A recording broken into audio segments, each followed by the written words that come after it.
Gamit ang tradisyonal na bulig o buligan, isang katutubong paraan ng mga taga-Tanduan gamit ang kawayan at kumot sa pagdadala ng pasyente. Kapit-bisig ang mga miyembro ng Special Action Force upang maitawid ang isang lalaking may sakit patungo sa health center ng lugar upang mabigyan ng atensyong medikal. Tinutukan niya ni Patrolman Liam Sumkad.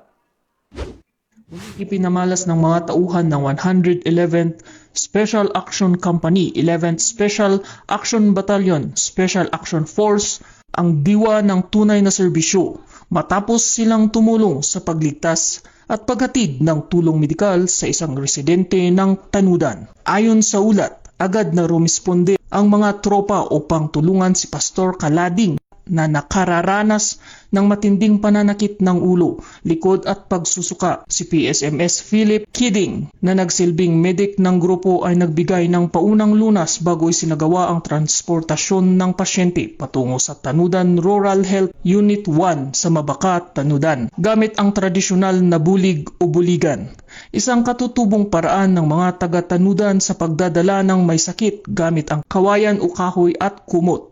Matagumpay na naihatid ang pasyente sa pasilidad. Sa pagdating nila, agad na tinanggap ni Dr. Glenda Banawag ang pasyente at nagbigay ng gamutan na may paunang diagnosis ng matinding urinary tract infection o UTI. Ang mabilis na aksyon at koordinasyon ng mga tauhan ng 111th SAC ay patunay ng kanilang dedikasyon sa serbisyong publiko at malasakit sa kapwa, isang ehemplo ng tunay na diwa ng pagsisilbi at bayanihan.